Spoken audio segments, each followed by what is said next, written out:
despertada. Não sei vocês, mas pelo menos para mim o café dá aquela ligada, né? O dia que eu fico sem café é um dia meio complicado, mas graças a Deus vamos aproveitar esse tempo que Deus tem aqui para nós. Amém? Vamos orar nesse instante mais uma vez, pedir ao Senhor aqui. Mais uma vez, Senhor Deus, continuando na Tua presença, obrigado pelo tempo de café, obrigado por esses minutos que a gente pode ficar um pouquinho juntos, conversar um pouquinho ali com quem às vezes não deu tempo em outros instantes. Isso é sempre muito bom e nós te agradecemos por isso. Obrigado por esse instante de comunhão ali. E abençoe agora esse nosso tempo de aula, que ele seja produtivo, abençoador e de edificação para as nossas vidas. E a gente tenha o melhor aproveitamento, Pai, aquele que vem da parte do Senhor para as nossas vidas. Nós precisamos disso, nós queremos por isso e por isso te pedimos e assim oramos. No nome de Jesus, amém. Bem, irmãos, nós estamos então aí nessa aula de EBD de hoje. Que bom, aqui já posso ver todos aí um pouquinho mais perto, tá?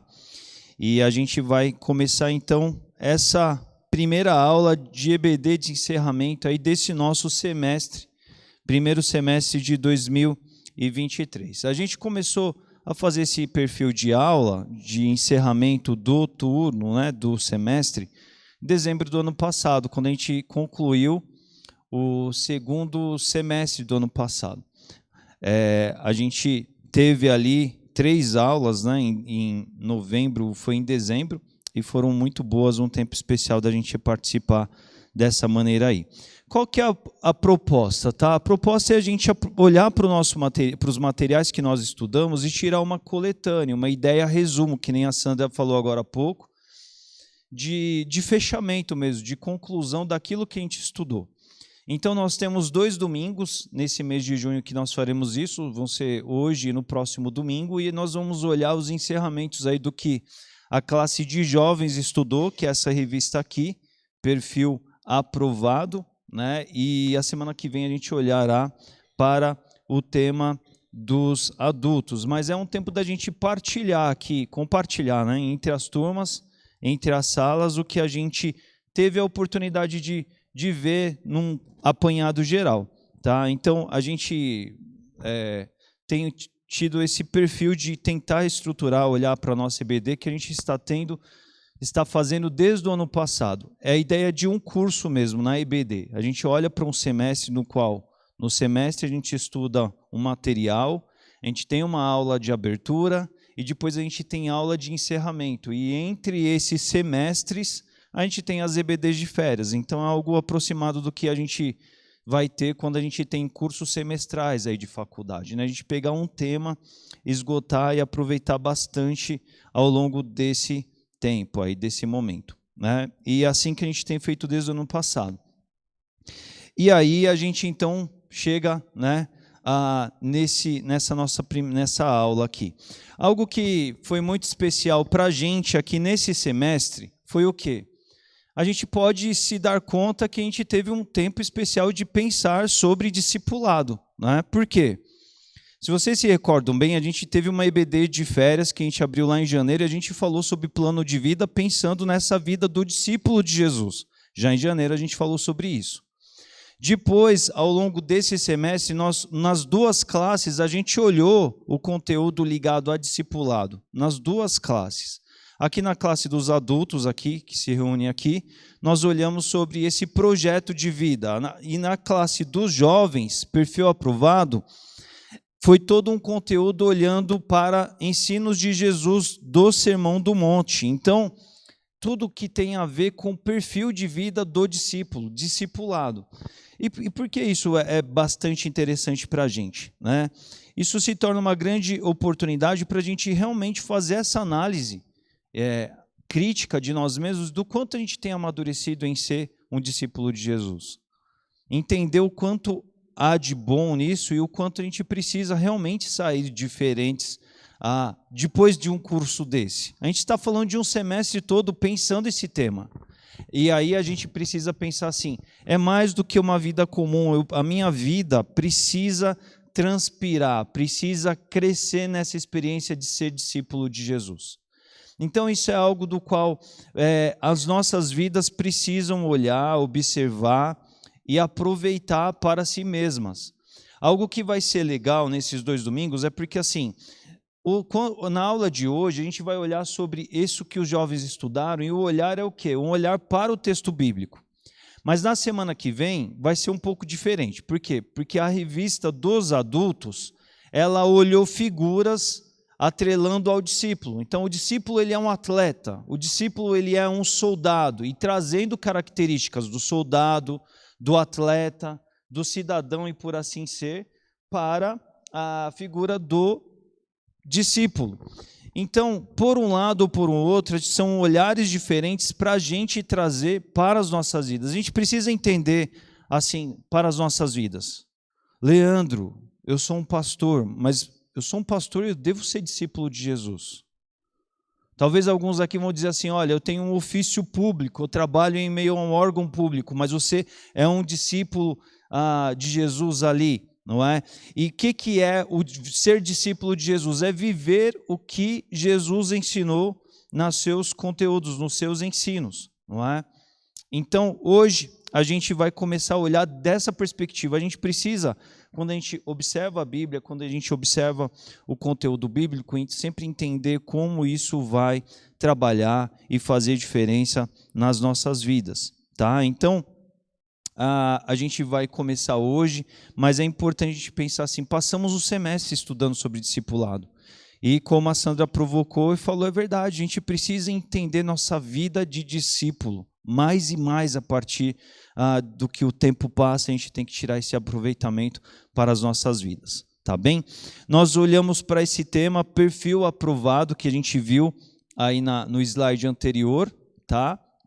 E foi um tema que o Guilherme, né, o Gui da Estela, do Celso, e o Rafa também como professor convidado, a gente dividiu essas aulas em alguns bons domingos, aí foi um tempo muito importante, tá bom? Então, assim, nós olhamos para o conteúdo na Bíblia que resume, que traz ali o que foi o Sermão do Monte, que está registrado ali no livro, no Evangelho de Mateus, tá? E ele traz ali algumas lições que são propostas no Evangelho de Mateus, mas não estão só no livro de Mateus. A gente vai ter algumas coisas que estão também em outros evangelhos. Mas por que estão em outros evangelhos? Porque, de alguma certa maneira, vamos pensar que Jesus ele era um pregador itinerante, ele ia circulando pelas cidades, pelos outros lugares. É por isso que a gente vai ver esse conteúdo presente no Evangelho de Mateus, mas também presente em outras abordagens, aí, principalmente de Lucas também, no conhecido Sermão da Planície. Tá? Mas assim, a gente precisa então, sempre que a gente vai ler a Bíblia, é crescimento para nós, sempre nos encontrar dentro do livro que a gente está estudando. Né? Dá trabalho? Dá trabalho. A gente precisa se dedicar? A gente precisa se dedicar. Mas, gente, o que vai fazer a nossa vida cristã rica é sempre assim, à medida que o tempo passa e a gente frequente a igreja, o conteúdo que a gente aprenda, isso ele vai sendo somado e produzindo conhecimento na nossa vida. Mas não é conhecimento simplesmente conhecimento pelo conhecimento. É um conhecimento que te abre entendimento, sabe, em campos, em olhares que você nunca viu. Então, o estar na igreja, o estudar profundamente, ele tem esse objetivo. Não é para ninguém chegar e depois falar que um sabe mais, o outro sabe menos. Mas o objetivo é para que a gente se vislumbre com o texto bíblico. Ontem eu fui numa igreja, eu vi o pastor Hernandes Dias Lopes pregar, e num texto que eu já conhecia, num texto que eu já li muitas vezes, mas ali num nível de aprofundamento que traz coisas que eu ainda não tinha visto sob certo ângulo, num campo maravilhoso. Então é coisa que exige do nosso raciocínio, da nossa atenção, exige. Mas quanto mais a gente ter esse carinho, esse gosto pela palavra de Deus, mais a palavra de Deus vai ser profunda, vai ser impactante nas nossas vidas, e a gente vai gostar dela. É algo que essa semana ainda estava ouvindo, saúde, ainda estava ouvindo, né, o pastor Luciano Subirá falando, e é verdade, ele falou assim, olha, nos primeiros anos da minha vida, essa vivência com a palavra de Deus não era algo que eu gostava muito, que eu queria muito. Meus pais falavam lá, colocavam, esse ano você vai ter que ler a Bíblia inteira. Ele passou uns 4, 5, 6 anos lá, lendo ali nos primeiros anos da vida dele a Bíblia inteira. Ele falou assim, no começo era terrível, eu tinha que ler 3 capítulos por dia, era uma luta, e a gente tinha que ler por ler. Mas com o tempo ele foi aproveitando, ele foi aprendendo a amar. E como é maravilhoso depois a gente ter esse envolvimento com a palavra de Deus, tá? Então a gente sempre precisa pensar assim. Então quando a gente vai ler a Bíblia, por exemplo, chega no livro, qual que é esse livro? Por que desse livro? A gente tem destacado isso, né? O Evangelho de Mateus. O Evangelho de Mateus, ele foi escrito com uma prioridade para o público judeu. O que isso quer nos dizer? Que toda abordagem, tudo que foi escrito ali tem a ver com o universo dos judeus. É por isso que os assuntos às vezes são os mesmos, mas as abordagens são diferentes. Se eu fosse pegar aqui e escrever uma carta para o Daniel, né? Ou fosse escrever uma carta para o Ronaldo, ou fosse escrever uma carta para o irmão Raimundo, eu iria escrever uma carta diferente, por exemplo. Porque são pessoas diferentes, são jeitos de ser diferentes. Talvez com algum ali eu iria arriscar algum assunto do campo imobiliário. Talvez algum outro ali eu ia falar sobre o campo mais das estradas, de uma coisa que eu gosto bastante também, porque é um assunto que há em comum, um interesse em comum. Mateus, ele escreve visando os judeus, e ele está sempre comparando o quê? O que os judeus tinham da lei e o que Jesus veio trazer de novo. Porque Jesus, ele veio para ser a nova lei. E ali os judeus, que era o povo que sempre teve a lei como princípio, como ponto de base em todas as suas questões, agora ia precisar viver o novo. Mas eles estavam prontos para viver o novo? Não estavam. Eles queriam viver o novo? Não queriam. Eles achavam que o novo ia ser mais do velho, e não, Jesus chega para mudar tantas coisas ali para eles, né? Então, a gente precisa se lembrar que o Evangelho de Mateus ele vai ter essa proposta. Ele vai olhar para os gentios também, vai olhar para os gentios. Quem é gentil na Bíblia? Alguém lembra aqui, quer falar? Quando a gente fala gentil na Bíblia, é o quê?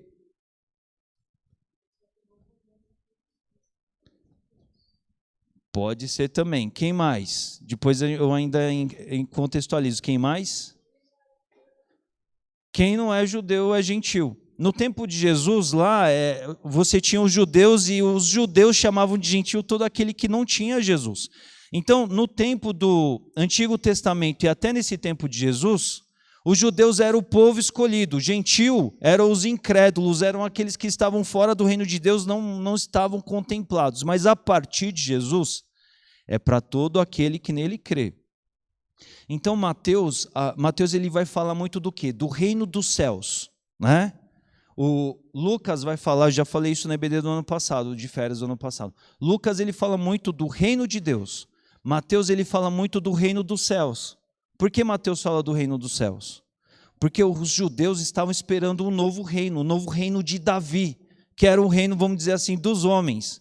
E Jesus veio trazer o reino dos céus, o reino que é espiritual, o novo Israel, né? Então, por causa disso que a gente vai ver assim, Mateus ele vai falar para aqueles judeus que estão ouvindo, que era o público do seu livro ali, dizendo assim, olha, agora a gente está num um novo Israel, que é Jesus, né? A gente vai ver isso num detalhe a mais daqui a pouco, mas agora os gentios também vão ser contemplados nisso. E aí, a grande proposta do Evangelho de Mateus é os ensinos de Jesus. Então a gente vai ver isso claramente, aí eu vou abordar isso de uma outra forma aqui também, mas o grande foco de Jesus, do Evangelho de Mateus são os ensinos de Jesus, porque a gente olha lá, 4 evangelhos, 3 são sinóticos, ou seja, eles são paralelos, aí dá a impressão assim, eles são iguais, a diferença é que cada um simplesmente escreveu da mesma coisa. Não é só isso, eles têm um olhar diferente, uma proposta diferente. Lucas ele tem um olhar mais para a vida de Jesus. Mateus ele vai olhar mais sobre os ensinos de Jesus. Ele vai confrontar os ensinos dos judeus, os ensinos dos escribas, os ensinos dos fariseus, em contraposição aos ensinos de Jesus. Então é por isso que a gente vai ver que Mateus, dentro dos estudos, ele não tem uma preocupação tão cronológica. Lucas ele já tem. É por isso que às vezes alguns eventos de Mateus vai aparecer numa ordem diferente do que aparece em Lucas, porque Mateus ele não está preocupado com essa questão toda ligada à cronologia, à sequência lógica do tempo, tá? A gente vai ver que em Mateus ele vai ter o quê? Ele vai ter 5 grandes discursos, 5 grandes assuntos dos quais ele vai explorar. E desses 5 grandes assuntos, o primeiro grande assunto, o primeiro grande discurso é o Sermão do Monte, que é Mateus 5 até Mateus 7. Então é disso que a nossa classe aí de jovens ela olhou de Jesus falando sobre o Sermão do Monte, que é esse sermão que vai falar sobre o padrão do reino de Deus, entre muitos assuntos, né? A Yasmin está aqui, fez parte da classe, o Igor também, né? As lições falam sobre um novo padrão de vida, porque os judeus eles tinham uma maneira de ver a vida, os judeus eles tinham uma maneira de ensinar sobre o reino, sobre a busca a Deus, e Jesus vem trazer um novo conceito, um nível que é muito elevado, é muito alto nível, né? Mas que tem a ver com esse tema aí que a revista propôs, que chama perfil aprovado. Tá? E qual que é a proposta? Isso aqui é bem interessante, né? A proposta do ensino de Jesus ali no Sermão do Monte é um choque cultural, né? Por que um choque cultural? Para atrair as pessoas justamente pela diferença.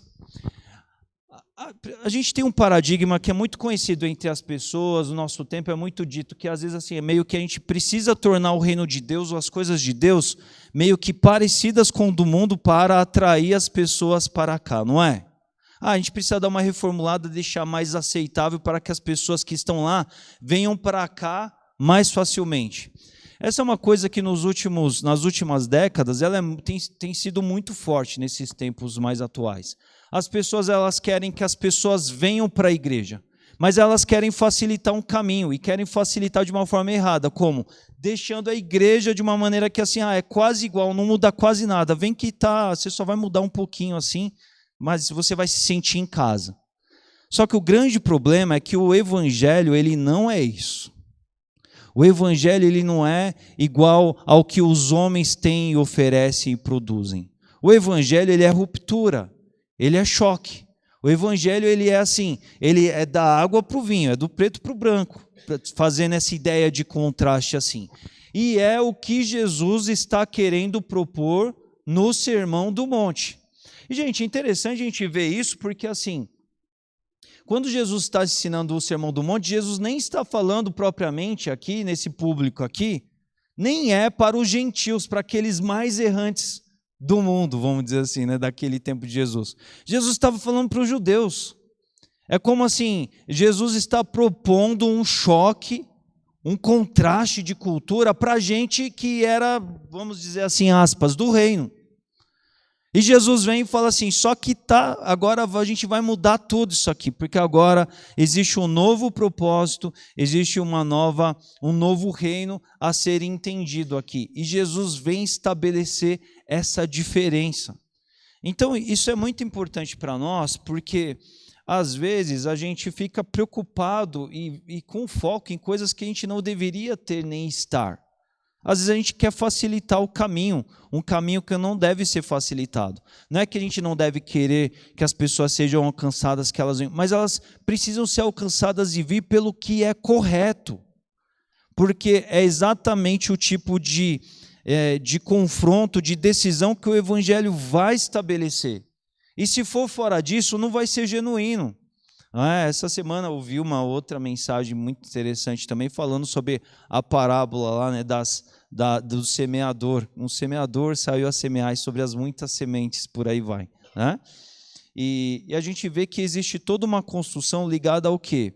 Olha, a palavra ela é semeada, mas existe um campo de decisão de quem recebe a palavra. E cada qual vai reagir de uma forma, mas assim, a semeadura eficaz é aquela que vai cair em bom solo, que vai criar raiz, que vai crescer e vai dar fruto. É um processo de ruptura com todo o demais, né? Com a superficialidade, com outras coisas, com outros tipos de semeaduras, outras plantas, outras raízes que possam estar ali. É uma ruptura. Então a gente precisa entender que viver com o Senhor tem todas as bênçãos, tem algo muito especial, mas é algo que você alcança na medida em que você rompa com o demais, você experimente esse choque cultural e ele produza na sua vida os resultados eficazes que existe de se viver com o Senhor Jesus. Então a gente vê um versículo aí que representa isso, né? Mateus 6:8, que está no Sermão do Monte, e Jesus dizendo, né, essas palavras: não sejam iguais a eles, porque o Pai sabe o que vocês precisam, antes mesmo de o pedirem. Aqui é aquele texto que fala sobre as vãs repetições, sobre oração, sobre tudo mais, né? A gente tem esse texto aí. E qual que é a ideia que está ligada aqui a essa fala aqui? Olha, vocês não sejam iguais, não vivam o cristianismo, não vivam o evangelho, não vivam o reino de Deus, a nova dimensão do reino de Deus, querendo ser igual, mas rompa para o novo. E aqui está uma grande provocação para aquele público do Sermão do Monte, aqui está uma grande provocação para nós também. Se nós queremos viver o novo momento, se nós queremos viver aquilo que Deus tem para nós, nós devemos aproveitar isso buscando na diferença que a nova vida em Jesus, que o seguir Jesus, que o discipulado em Jesus vai produzir para as nossas vidas, né? Isso é algo do qual a gente deve pensar e buscar para as nossas vidas, porque enquanto a gente resistir a essa ideia, a esse caminho de ser das coisas, a gente, na verdade, não vai usufruir, não é? A gente não vai aproveitar aquilo que o Senhor Deus tem para a gente. E a gente não vai ter o impacto que nós devemos ter sobre o mundo. Então, o mundo é um mundo do mesmo, é um mundo do igual, é um mundo da apatia, do não ter Jesus. E nós vamos mostrar essa diferença, nós vamos comunicar essa diferença na medida em que a gente vive essa diferença em nós e a gente anuncia essa diferença a partir da gente, sobre o ser diferente, tá? Então isso é algo do qual a gente deve refletir aí, tá bom? Algum comentário? Alguma colocação? Alguma menção? Não? Tá bom, então vamos lá. O que a gente vai ver Jesus propondo aí no Sermão do Monte? É uma nova lei para um povo que já tinha uma lei, tá? A gente deve pensar nisso, um povo que já tinha uma lei, um povo que era muito apegado a uma lei, a lei do Antigo Testamento, o povo que queria viver essa lei, custe o que custasse, e Jesus vem trazer uma nova lei. E não é tão simples assim quanto parece.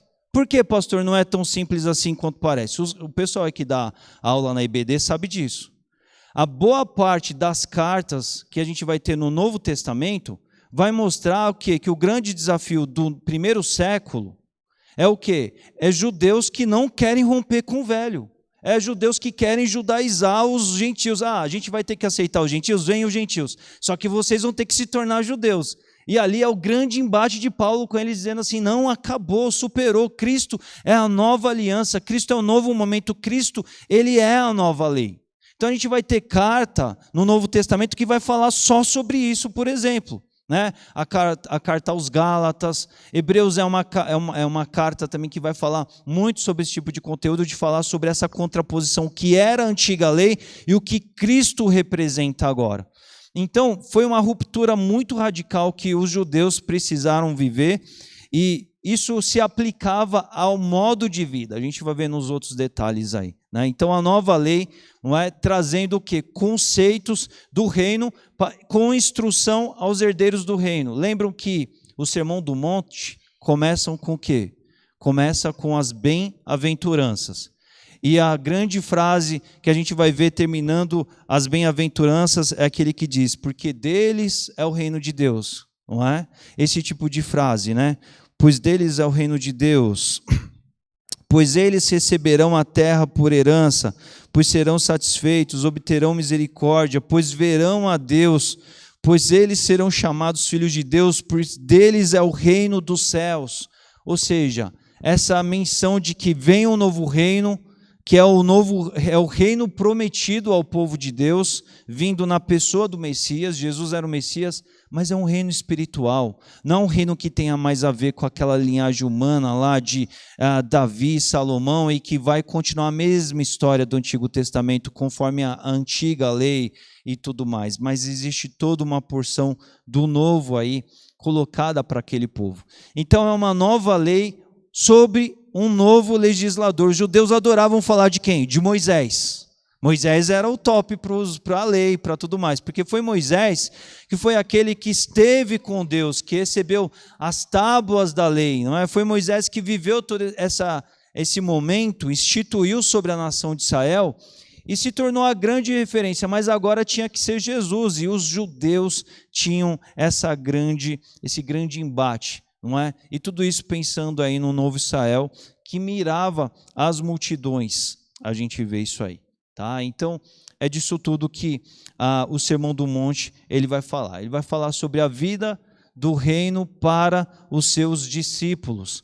Que engraçado, isso aqui tem a ver com o público que recebeu esse livro aqui, para aqueles judeus, mas tem a ver com a gente também. Porque hoje, por exemplo, nós não somos judeus, nós somos gentios que se achegaram ao reino de Deus, né? Conforme aqui o exemplo que a Josi deu. Nós temos as nossas vidas comuns num outro tempo, muitos anos depois, com uma outra perspectiva, né? de tempo, de tudo diferente, mas os mesmos ensinos de Jesus permanecem para a gente, são aplicáveis para a gente, estão à disposição para a gente. Isso é uma realidade que a gente deve viver, né? A gente tem uma frase aí bem interessante aqui do conteúdo que eu preparei, do estudo que eu li. Ele fala assim: a realidade da vida do discípulo, vivida na presença e no poder do reino de Deus, mas dentro do mundo cotidiano. O que isso tem a ver? É a ideia do Sermão do Monte, né? A realidade da vida daquele que segue a Jesus, vivida na presença de Deus, no poder de Deus, pautado no poder de Deus, que está nessa realidade de reino de Deus, mas dentro do mundo cotidiano. Ontem eu estava aqui com os embaixadores do rei e a gente sempre fica nesse exercício de vai e volta, né? Uma vez que a gente veio para Jesus, a gente precisa sempre levar de uma forma muito clara essa nova etapa que a nossa vida se transforma. Essa nova construção, porque é disso que a Bíblia fala. Isso não é algo que alguém inventou, algo que a Igreja Batista formulou, não é, isso é a Bíblia pura. A Bíblia fala que nós somos nova criatura, a Bíblia fala que nós somos agora reino de Deus. Pedro vai dizer que nós somos estrangeiros nesse mundo. O que quer dizer isso? Forasteiros, peregrinos. Quer dizer que nós somos o quê? Nós somos expatriados, nós somos de uma outra nação, mas nós estamos habitando fora da nossa terra. Sabe aquela pessoa que ama muito a sua terra, mas por algum motivo teve que sair de lá, ela mora num outro lugar, mas ela tem saudades de lá, da onde ela nasceu, da onde ela tem a ver? Alguns de nós não sabem o que é isso, porque às vezes a gente, no meu caso, né, eu estou aqui a vida inteira aqui em São Paulo, eu não sei o que é isso. Isso para mim não é um conceito tão notório. Mas é algo mais ou menos assim: nós fomos gerados novas criaturas em Cristo Jesus por meio da nossa salvação. Essa nova criatura, o homem espiritual, ele é o homem do céu. Ele tem a ver com o céu. É por isso que nas palavras de Paulo isso é muito profundo no Novo Testamento. A gente sente saudade de um lugar que a gente quer estar, que a gente gostaria de estar, a gente nem esteve lá, mas por quê? Porque isso tem a ver com a nova vida em Cristo que a gente tem lá. Porque a gente vê aqui, por que a gente sofre, a gente chora, a gente se entristece quando a gente vê esse mundo caótico, esse mundo do mal, esse mundo distanciado de Deus? Porque nós somos aqui, por um lado está aqui o esqueleto, a carne e osso do Leandro, mas o homem espiritual está aqui, ele quer estar na presença de Deus, ele quer viver e participar da glória de Deus, ele quer experimentar da beleza do que Deus é, ele quer estar lá o tempo todo. Então esse exemplo precisa estar claro para nós. Sabe aquela pessoa que ela saiu da terra dela, aí de vez em quando, né? Aí vamos supor, ela come alguma coisa que tem a ver com a terra dela. Aí quando ela come aquela coisa, aí ela morre de saudade, ela fala, mas na minha terra isso aí tem a dar com rodo, né? Então sabe aquele momento que a gente vem num culto, a gente participa de um momento maravilhoso, a gente fala assim, nossa, eu não gostaria de ir embora. Nossa, que palavra que eu gostaria que isso ficasse, esticasse. Nossa, esse louvor poderia cantar mais 4 músicas aqui, mais 5, sei lá. Poderiam esquecer de acabar, de tão bom que está aqui. Porque esse é o momento que nós estamos experimentando da presença de Deus. É o nosso homem espiritual falando assim, olha, isso aí tem a ver com a nossa terra, para onde um dia a gente vai voltar. A gente tem umas expressões assim, né? A pessoa assim, quando eu aposentar eu vou voltar para a minha terra, eu vou vender tudo, eu vou voltar para lá, né? Somos nós. Essa é a realidade que o Novo Testamento fala, que assim, olha, em Deus eu tenho um pertencimento, eu tenho uma nação, eu sou um novo cidadão, cidadão do reino de Deus. Eu não sou desse mundo daqui, mas eu sou de um outro lugar. Eu estou passando um tempo aqui, mas um dia eu sei que eu vou para casa. E enquanto isso, como eu tenho saudade de lá, existem alguns momentos, existem alguns episódios dos quais eu vivo e me conecta com aquele lugar que é da onde de fato eu sou. Então a gente precisa se lembrar disso, porque isso tem a ver com toda a nossa vida, né? Cada um tem um jeito de ser, mas tem algumas pessoas que às vezes elas se mudam de um lugar para outro, mas elas não perdem os traços culturais que são da sua própria terra, né? Porque aquilo tem a ver com quem ela é, aquilo definiu, aquilo está forte dentro dela, não é? Isso o pessoal diz muito de brasileiro. O brasileiro viaja para outros países do mundo, mas nunca deixa de ser brasileiro, né? Chega lá, é um povo que é mais aberto, é mais festivo. Vê um outro brasileiro, já faz festa no meio da rua, não tem vergonha, não tem nada, porque está ligado ao nosso jeito de ser, né? Então, ou seja, às vezes um brasileiro ele sai de um país que isso é tão natural, ele vai para um outro onde o pessoal nem se olha direito, nem se abraça. O pessoal é muito restrito, muito frio, né? Mas ele não deixa de ser brasileiro por estar lá, porque ele é brasileiro.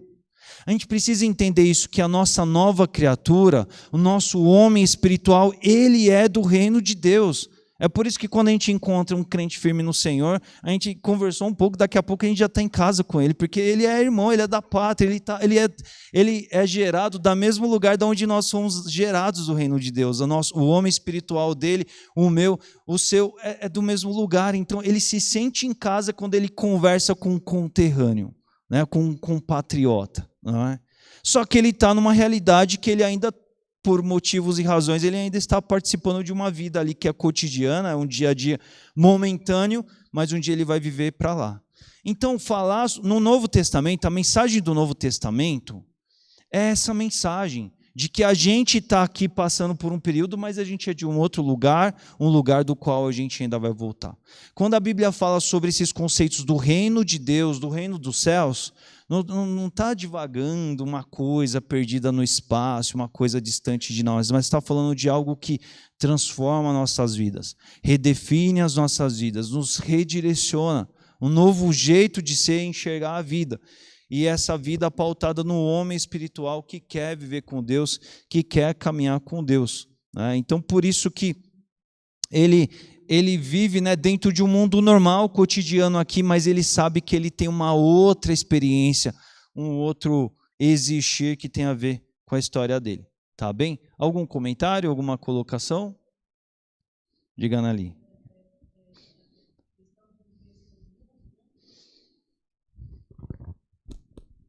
Essa questão de viver num mundo que não é o mundo, né? Que a realidade nossa não é essa, né? Então eu fico imaginando, eu vivi essas duas realidades, vivi também um tempo no mundo fora do mundo, fora de Deus, né? É muito pior, porque a gente fica no meio de dois mundos que não tem nada a ver com ele, né? Porque ele está perdido, ele quis virar as costas para Deus, né? Então, mas Deus é misericordioso que faz a gente voltar para o mundo com ele, né? Com ele, e por mais dificuldades que a gente passa, porque a gente vê, né, o exemplo dos apóstolos, né? Tudo. Mas a gente é feliz, porque a gente sabe que a nossa terra não é aqui, né? E que nós vamos estar lá. Né? Então, mas o mais triste de tudo isso mesmo é quando alguém se volta contra Deus, alguém que é de Deus, porque não adianta você ir lá para o mundo lá fora, achando que você vai ficar bem, mas você não vai ficar bem porque você é de Deus. Nada lá vai te satisfazer. Você pode fazer assim as coisas que todo mundo faz, mas não, né? Então é uma coisa interessante, é um mistério, né? A gente não é desse mundo e quer participar desse mundo, entre aspas, que é fora da realidade nossa, que é Cristo, né? E a gente se dá muito mal. E quando a gente volta para o mundo, que ele nos coloca numa posição de embaixador mesmo, de discípulo, a gente vive muito mais tranquilo e em paz. Vive sim. Porque isso balanceia as nossas duas realidades, né? Quando a gente vai em funeral, uma das coisas que a gente comumente diz é o quê? É difícil a gente enfrentar a morte porque nós não fomos feitos para a morte. Quando Deus criou o homem e o colocou no jardim do Éden, haviam duas árvores e uma outra árvore que estava do lado da árvore do conhecimento do bem e do mal, era a árvore da vida. O homem foi tirado do Éden, por quê? Porque se ele ficasse lá comendo do fruto da árvore da vida, ele não ia viver, ele não ia morrer. E o salário do pecado é o quê? É a morte. Então, por disciplina, homem, você não fica mais aí. Né? Porque se o homem ficasse ali no pecado agora, na natureza caída, comendo do fruto da vida, ele ia viver internamente no pecado, ele ia se tornar igual aos demônios. Porque a impunidade, o quê? Quanto mais você faz e comete o pecado, e você não tem o salário do pecado, você vai se afundando no pecado. A impunidade é isso. Quando não existe a justiça, não existe a disciplina, o pecado ele só aumenta e vira a impunidade, né? Então é por isso que isso aconteceu ali. Mas, apesar da gente ter saído do jardim, o homem, e a gente não agora comer mais do fruto da vida, a gente continua sendo alguém que foi feito para não experimentar a morte. Então é por isso que esse corpo aqui, ele não quer morrer, ele vai lutar para não morrer, porque ele não foi feito para a morte. Ele vai lutar com todas as forças dele para a vida. Só que não tem jeito, é a paga, é o pagamento dessa condição da queda, vai ser a morte. E aí o homem sem Deus, ele vive nesse desespero, porque ele sabe que uma verdade inevitável para todos da vida é o quê? Todos vão morrer, é a morte, né? E aí ele prefere esquecer, ou ele vive o tempo todo como se isso não fosse acontecer, ele vai lidando dessa forma porque ele não quer pensar em algo que vai dar desespero para ele. Mas aí quando ele encontra o Senhor Jesus, aí ele rompe com isso, porque ele sabe que assim, ainda que exista aquele medo da carne pela experiência de partir, mas ele sabe que ele está salvo em Deus. E aí agora ele não é só essa carne, mas o homem espiritual habita ali, né, nele, e quando essa carne ruir, ele se erguerá e verá Deus face a face. Então aí a gente se significa e a gente encontra paz por toda a nossa vida. É o que a gente vê, né, eu sempre menciono isso porque para mim isso é muito impactante. A gente vê Paulo preso injustamente, debaixo de uma sentença de ser condenado à morte, escrevendo cartas, encorajando crentes, animando crentes, dizendo, vale a pena, fiquem firmes, permaneçam firmes no Senhor, sigam o propósito. É algo que você fala assim, ele era louco? Não, ele não era louco, ele era alguém muito bem encontrado diante dessas duas realidades. Né? Ele falava assim, olha, o meu desejo é de alguma forma sair daqui para poder ver vocês. Lá em Filipenses está tudo isso lá. E ver vocês, mas se não acontecer, eu estou sendo derramado e daqui a pouco eu estou lá e completou a carreira, né? Aí é Timóteo e tudo mais, mas deu tudo certo e vencemos, né? Então isso é muito interessante porque essa cidadania estava muito bem clara para Paulo. E a gente precisa levar isso para nós, né? Porque viver os princípios e os ensinos de Jesus tem a ver com essa nova vida da nova criatura, do homem espiritual que somos. Porque é isso que nos motiva, foi isso que nos trouxe a esse novo nascimento que muda toda a nossa vida. Eu gasto, gente, um tempo mesmo para discursar, falar sobre isso, porque é isso que vai nos contextualizar para viver a realidade da qual Cristo trouxe para as nossas vidas. Não é? É mais que conceito, é mais do que abstração, é a realidade do qual Deus trouxe para as nossas vidas. E eu falo isso porque assim, é maravilhoso você estar no meio de um tempo com o Senhor e falar assim, nossa, podia acabar o mundo, eu queria ficar aqui para sempre. Porque tem a ver com aquilo que agora nós temos em Cristo. Mas a gente tem que lidar com essa vida cotidiana que está aí com a gente aí, né? Então, assim seguimos, tá? Vamos lá, o conteúdo do Sermão do Monte, ele vai falar sobre as bem-aventuranças, não é? E testemunha do reino dos céus, vai falar sobre o reino messiânico em relação à lei, ou seja, o que é o Messias em relação à lei que está sendo superada em questões práticas, e sobre o desenvolvimento da vida do reino no mundo físico. Não é? E aí ele fala, cuidado, com Jesus ou contra ele. São algumas subdivisões aí que alguns estudiosos propõem aí sobre o conteúdo do que está no Sermão da Montanha. Tá? Mas vamos lá, qual que é o objetivo desse Sermão da Montanha da qual Jesus deixou ali? Jesus deixou para aqueles discípulos, para aqueles seguidores, e está para a gente também, né? Uma vida espiritual de nível mais elevado, não é? E a proposta é muito mais do que o evidenciado pelos judeus daquele tempo, pelos representantes do judaísmo. Por que eu digo isso? Porque para tudo isso que nós estamos estudando aqui, gente, merece aquela releitura, sabe? Leva para essa semana, releia Mateus 5, 6 e 7, tem a ver com essas mensagens que Jesus trouxe, porque os fariseus, eles tinham uma vida que aos olhos dos homens era muito justificável, mas não era verdade. Era uma religião, não era a pura essência das próprias vidas deles. E por isso era aquela coisa que era religiosa, mas não tinha a profundidade de vida espiritual que devia ter na vida das pessoas. Então isso é uma coisa que a gente precisa trazer para nós também, porque a religiosidade ela não salva ninguém. Tem muita gente de devoção em muitas e múltiplas religiões. E gente que até encontra alguma medida de conforto, de gostar daquilo, de aproveitar de alguma forma daquilo.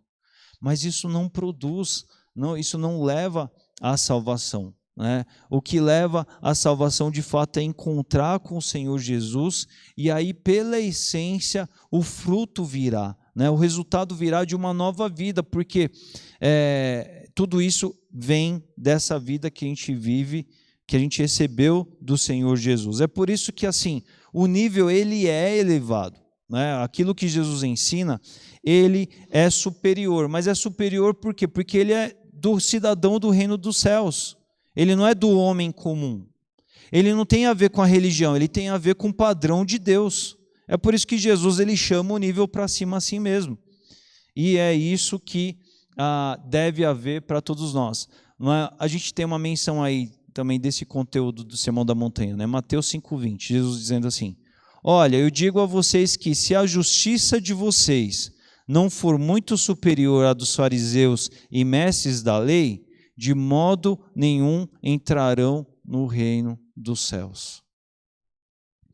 É o seguinte, irmãos, os mestres da lei, os fariseus, os escribas do tempo de Jesus, eles eram a nata da religiosidade judaica. Eles eram os caras mais observados. Eles eram o centro da situação na sinagoga. Eles eram aquelas pessoas que estavam em evidência diante do povo.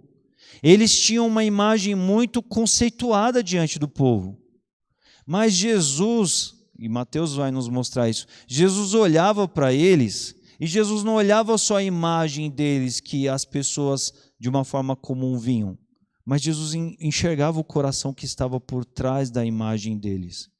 E aí Jesus falava assim, em outro momento do Evangelho, Jesus vai dizer assim, é igual a um sepulcro. Ele é muito bem ornamentado, ele é belo por fora, ele é muito bem acabado, ele é muito bem em detalhes ali, ele é estético, ele é bonito, ele é atrativo, é muito bem feito, mas por trás só tem podridão. Por trás não está puro como a imagem reflete para fora. E aí Jesus, é por isso que Jesus fala assim, olha, sabe isso que vocês mais admiram? Sabe que isso que mais brilha aos olhos de vocês? A justiça de vocês tem que estar no nível muito superior a isso, porque isso aí que é padrão para vocês, que é referência para vocês, na verdade, eles não são referência para vocês, porque a essência deles é a essência do homem, é da essência da imagem, a essência daquilo para encantar, mas que na seiva, lá dentro, no profundo do ser, da verdade, não é verdadeiro. E aí por isso que Jesus chama o nível para cima. Porque Jesus quer transformar o interior das pessoas. Gente, a gente precisa pensar nisso para as nossas vidas também. Jesus ele está olhando para a gente para além das imagens das quais a gente fornece às pessoas. Porque às vezes pela imagem a gente até pode convencer bem. Mas Jesus é que ele quer nos tornar conscientes, olha, você não deve uma imagem às pessoas. Uma imagem segundo a leitura que você queira provocar. O que você deve transbordar ao mundo, colocar para fora para o mundo, é daquilo que de fato está lá dentro do seu coração. E isso não é algo que deva ser produto do que? Algo que você esconde o que há no interior, mascara para dar uma boa imagem para fora. Mas daquilo que de fato está profundo e é verdade lá dentro, isso transborda e vem para fora. É por isso que Jesus fala sobre a justiça. Essa justiça de Jesus em Mateus, ela é mais profética do que rabínica, não é?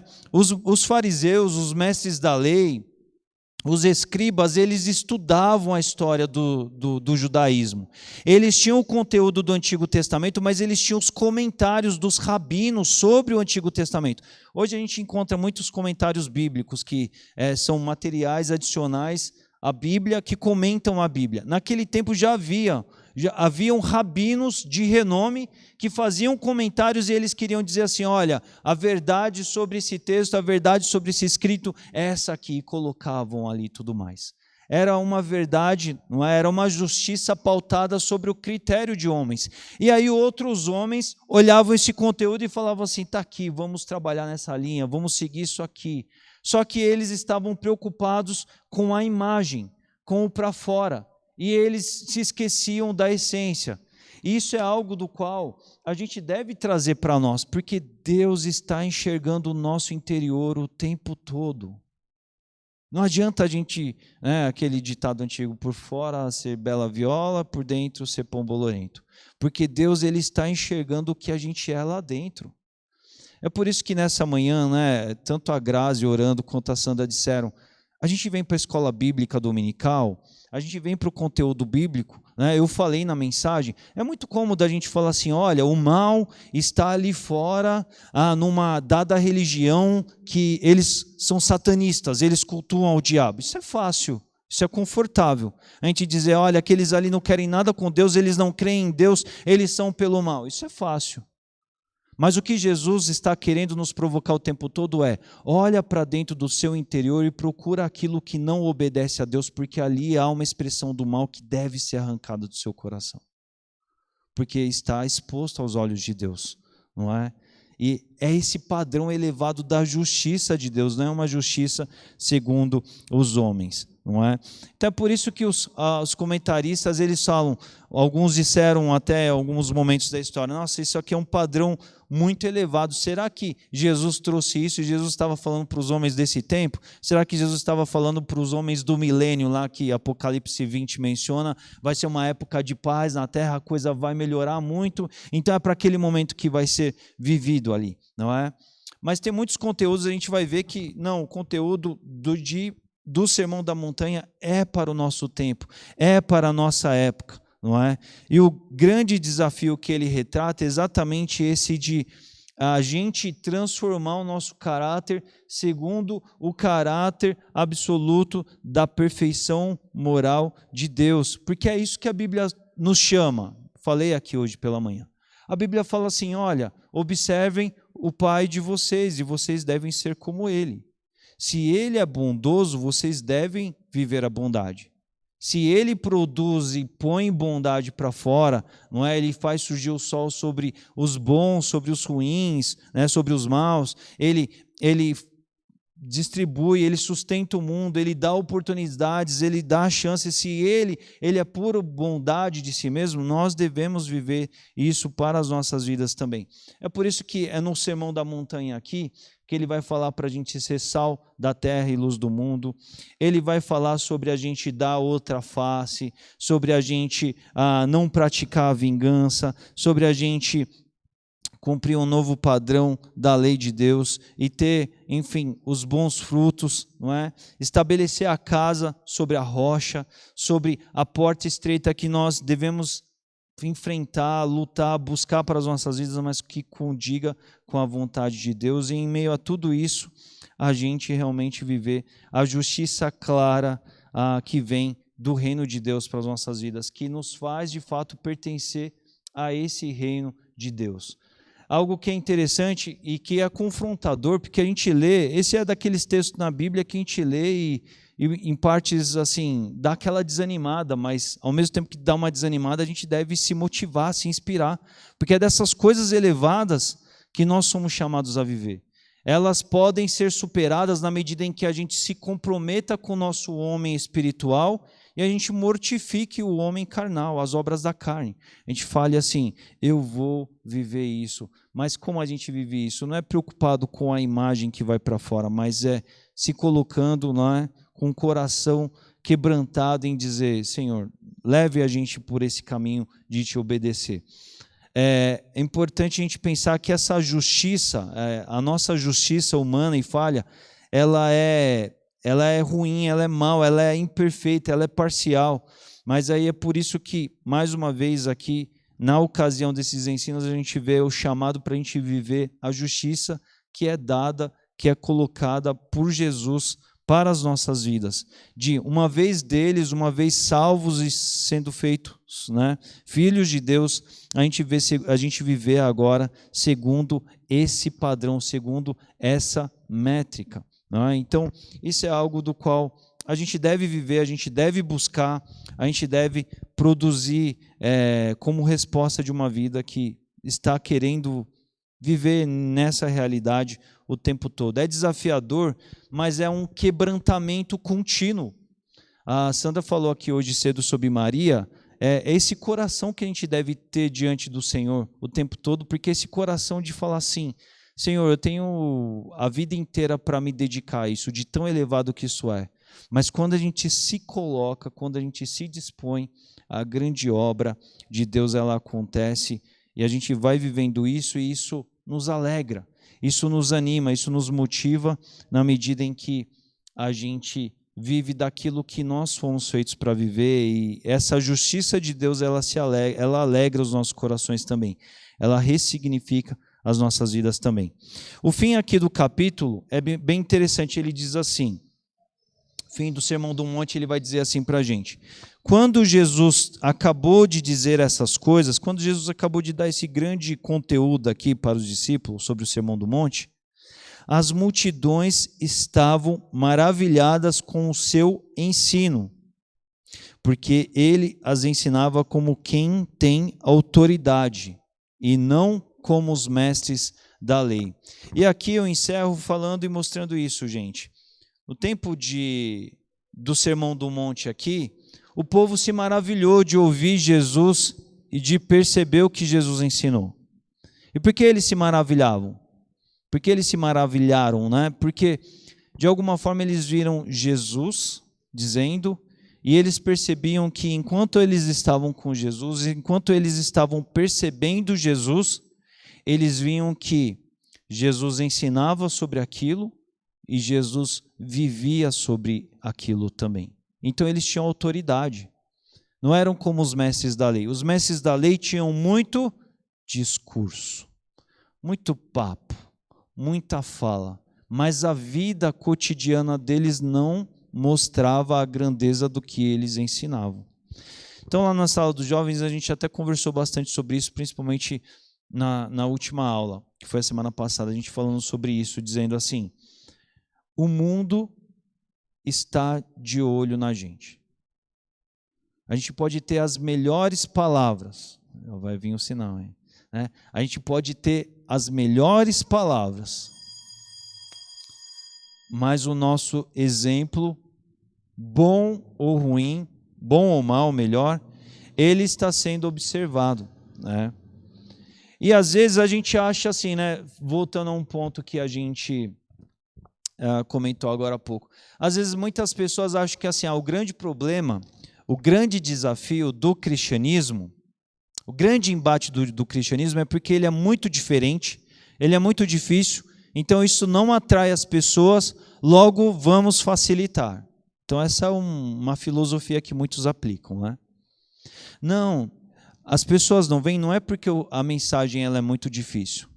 As pessoas não vêm porque elas não veem o exemplo da mensagem aplicada na vida das pessoas que dizem seguir a mensagem. Essa é a verdade. Porque Jesus, ele vinha e ele contrastava assim, mas as pessoas viam nele a autoridade de quem executava, de quem praticava, de quem aplicava cada verdade da qual ele trazia e propunha ali.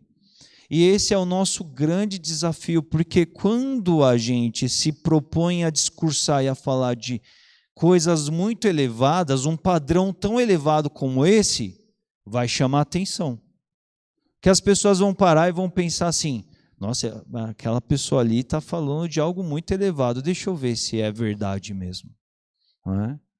É por isso que tantos dizem, famosos na história disseram, que assim, a vida nossa é uma pregação, né? Outros disseram assim, a nossa vida cotidiana é a Bíblia que muitas pessoas que não leem a Bíblia vão ler. E não adianta nada a gente ter frases, falas que saem da Bíblia, mas a Bíblia não conta na nossa vida, né? A nossa vida não conta sobre essa Bíblia nas atitudes práticas também. A gente precisa entender o peso que vem dessa autoridade, porque Jesus, aí vai falar assim, então Jesus era diferente, Jesus tinha uma mensagem de diferença, ele era comprometido com essa mensagem e logo todos criam por causa disso. Não, tinha muita gente que não queria e ia embora mesmo, a Bíblia mostra isso. Só que a atitude de Jesus comprometido com a verdade produzia nas pessoas essa situação de, olha, você terá que escolher, uma atitude terá que ser tomada. Ou você escolhe pelo que é verdadeiro, é justo, é para valer, é isso mesmo, ou vai embora. Mas em cima do muro, no mais ou menos, ou no meio esquema, você não vai ficar. Ou é de um jeito certo, correto, pontual, definido, ou você não quer tudo isso, é uma escolha também. Mas Jesus provocava isso nas pessoas. E as pessoas decidiam, mas elas sabiam que era uma escolha que tinha a ver com elas, porque elas já tinham visto a autoridade na vida de Jesus. A atitude de Jesus, ela era condizente com os ensinos dele. E é por isso que os fariseus, eles ficavam inconformados, os mestres da lei. Porque eles ficavam ouvindo cada palavra de Jesus e eles falavam assim, a gente vai pegar ele. E eles ficavam de olho em Jesus o tempo todo para desacreditar Jesus, para dizer assim, ele é um impostor, ele está dizendo grandes coisas aí, mas a vida dele não vai mostrar isso. Mas aí quando eles ficavam de olho em Jesus, eles não achavam ocasião. Jesus, ele era tremendo no exemplo dele para aqueles que estavam nas trevas, estavam se achegando, como aqueles que queriam incriminá-lo também, eles não achavam ocasião. E isso é importante para a gente, irmãos, porque esse padrão ele está sendo convocado para nós, não só do ponto de vista de discursarmos sobre ele, mas do ponto de vista de vivermos ele, né? E isso é algo do qual a gente tem que entender o peso e a responsabilidade que isso nos traz, para que a gente não perca de vista o que Jesus deixou para a gente, né? A irmã Elisa vai participar aí. Quero dar um testemunho? Pode dar. Eu quero dar um testemunho sobre tudo isso, porque nosso exemplo é tudo. Nosso exemplo é tudo. Você nem precisa falar de Jesus. É o teu exemplo, é a tua vida. É a tua vida.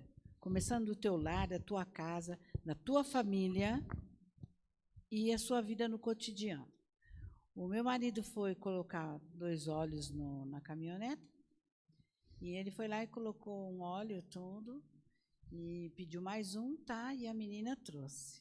Só que quando viu o preço, ele pagou, só que quando ele viu o preço, estava muito barato. Sentou dentro do carro, olhou, foi verificar. Nossa, não, mas não é possível. Eu comprei 2 óleos, aqui só está o preço de um. Não, não é correto. Ele desceu do carro e foi lá conversar com a menina. Falou, menina, ó, isso aqui está errado. Eu comprei 2 óleos. Aqui está o preço só de um. Ela falou, mas moço, onde está isso? Mas se não saiu aí... Ele falou assim, não, mas eu comprei 2. Está aqui, eu tenho 2. Eu só estou pagando um. Ela falou assim, não acredito. Mas você vai pagar esse daí? Ele falou, vou. O problema é que um você tirou e acionou lá. O outro você pegou da estante lá e não passou no negocinho. Ele falou assim, nossa, moço, mas é incrível. Foi lá, chamou o gerente. Gerente, vem aqui, ó. Ele está falando isso. Ó para vocês verem a diferença. Como você chama a atenção das pessoas, nosso Jesus ali é visto como isso. Aí o gerente veio e falou, nossa, não é verdade, né? Mas onde o senhor viu? Não, é que estava ali naquela estante ali, ela tirou e não passou. E eu não quero. Está aqui, ó. Eu quero pagar isso daqui. Moço, é incrível. Eu nunca vi ninguém fazer isso. Se fosse outra pessoa, ia sair dando risada, né? Feliz da vida, porque foi um de graça. Ele falou, não, o que é meu, que não é meu, eu não quero. Foi lá e pagou. Então, esse é um grande exemplo. Esse é um grande exemplo de um cristão verdadeiro. Sim. De um caráter de Cristo. Sim. Caráter de Cristo. E é isso que nós estamos falando muito e vivendo pouco. Totalmente. Sim. Entendeu? Porque é muito fácil eu vir aqui falar. Sim. Igual você falou tudo isso hoje. Então, nós vamos trazer para a gente hoje. Total. Muito bem, eu posso estar aqui de saia arrumada, linda, mas o meu coração imundo, sujo. Você olha para mim e fala, nossa, que mulher, que não sei o quê. Mentira. Lá dentro eu quero matar a outra, lá dentro eu tenho inveja da outra, lá dentro eu odeio a outra. Então, é isso que Deus está mostrando. Que Ele conhece o nosso profundo, do escondido do nosso coração. Enxerga tudo. Ele sabe quem nós somos. Então, o nosso exemplo, o nosso testemunho de vida é tudo, irmãos. É tudo. Eu tive grandes testemunhos essa semana, grandes coisas que Deus fez na minha vida, que são maravilhosas. Às vezes, um abraço, de você dar um abraço e falar, eu te amo, essa pessoa cai em prantos. Então, nosso testemunho, irmãos, não adianta a gente vir aqui e ficar ouvindo, e na prática, no nosso dia a dia, isso é em tudo. É em ticket em restaurante, é em tudo onde a gente está. A gente tem que dar o exemplo do nosso Deus e sempre lembrar, irmãos, sempre lembrar, quando você for tomar uma atitude, o que Jesus faria? O que Jesus faria? Qual seria a conduta de Jesus? Eu acho que isso é tudo, irmãos. Eu não estou falando porque eu sou melhor que ninguém, não. Sim. É porque a nossa luta é essa. A gente tem que lutar eternamente para que o nome do Senhor seja glorificado na nossa vida. Amém. Amém. É isso aí. Sim. Perfeito. Sobre o assunto do óleo que o marido dela comprou 2 e na nota estava 1, pegando o gancho. Onde eu trabalho, a gente faz um serviço, é passado no computador, todo o serviço tem uma tabela de preço que é passada e a gente faz e é cobrado depois na recepção. Então, tem um esquema que as pessoas fazem lá em cima, combina com o cliente, paga uma parte e outra não. E já falaram também para mim, entra nesse esquema. Por quê? Porque uma parte fica com o dinheiro. Então, tipo assim, o nosso testemunho é o que fala mais alto, sim. Então, é o caráter. Então, no caso, o marido dela teve caráter para poder falar, não, eu comprei 2 e quero pagar 2. Ele mostrou um exemplo de cristão, de caráter, de honestidade, mas quem estava lá deve ter chamado o gerente, porque existe um esquema. Vendo 2, cobro 1 e 1 fica para mim. Eu vivo isso no meu trabalho, só que eu não participo, porque eu sou cristã. Então, eu tenho que mostrar esse exemplo. Na quinta-feira, teve um exemplo que eu fui buscar minha filha na Barra Funda, o pai veio trazê-la, né, e eu fui pegar minha filha. Tinha um cara que estava do lado, falou, senhora, eu estou com muita fome, você me dá algo, compra alguma coisa? Eu tinha 2 garrafinhas de água, eu levo uma para mim, sempre tenho, e uma para minha filha. Eu falei, eu tenho uma garrafinha de água, está limpa, eu vou te dar água e vou comprar o lanche. Quando eu estava dando água para ele, que eu fui comprar o lanche, chegou minha filha e o pai dela. Aí ele falou assim, você está comprando lanche para a Ana? Ela já comeu. Eu falei, não, eu vou fazer uma parte aqui. Não falei para ele, eu falei, só vou fazer uma parte. Ele ficou me olhando. Eu dei aquele lanche para o cara, né, mas que já tinha dado a água. Aí ele pegou e falou assim, você fica comprando as coisas para esses caras tão fortes, saudáveis, tem que trabalhar. Eu falei, não, ele pediu porque ele está com muita fome, ele não ia pedir à toa. Aí minha filha olhou para ele e fez assim, pai, você tem que aprender com o exemplo da mãe, que eu sempre aprendo com ela desde criança. A minha mãe sempre leva algo, sempre ajuda também alguém. Então eu peguei e falei para o cara, Deus te abençoe, sai dessa vida, vai para Jesus. Falei com ele do Senhor, ele era um desviado. Aí ele começou a chorar e falou assim, senhora, eu sou desviado mesmo. Aí eu falei, então, por que você não volta para o Senhor? Então eu acho assim, que eu estou fazendo isso, Jesus ele vê isso, porque Jesus ele ia fazer a mesma coisa, ele ia dar uma água e um pão e também oferecer uma mão amiga, a palavra. Então a gente sabe que no mundo tem muita falcatrua e nós como cristãos não devemos participar de falcatruas nenhuma. Amém. Porque a gente é do reino de Deus, né? A gente é da nova vida, a nova vida que não vive essas coisas e é uma vida que traz os ensinos de Jesus e aplica na vida comum os ensinos de Jesus. Então, amém. Que Deus nos abençoe. A semana que vem nós vamos encerrar a classe e a revista dos adultos e que o Senhor nos dê um ótimo domingo na presença dEle. E venham para o domingo sem falta. Amém? Vamos colocar em pé, vamos agradecer a Deus por esse tempo de aula que Ele nos deu aqui. Senhor, muito obrigado pelo que o Senhor nos permitiu pensar aqui nessa manhã e amplifique, Senhor Deus, na nossa mente o nosso dia a dia de filhos de Deus que devemos ter, viver e fazer a cada dia, Pai. Ajude, Senhor Deus, a gente a de fato, Senhor Deus, olhar para os ensinos de Jesus e abraçá-los, ó Pai, trazê-los para o profundo do nosso coração.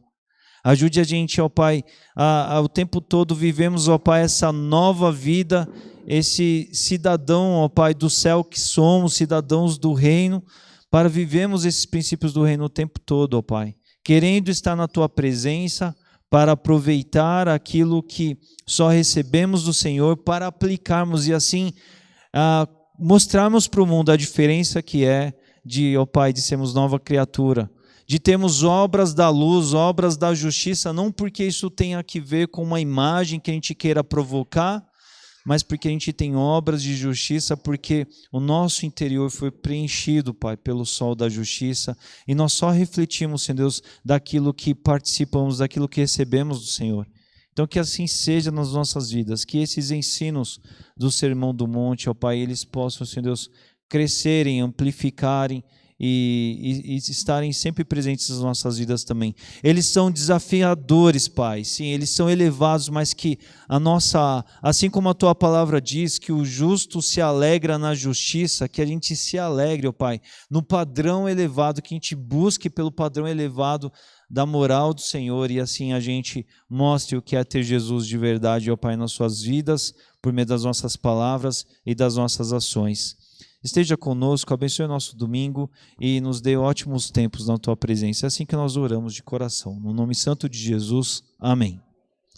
Deus abençoe, irmãos.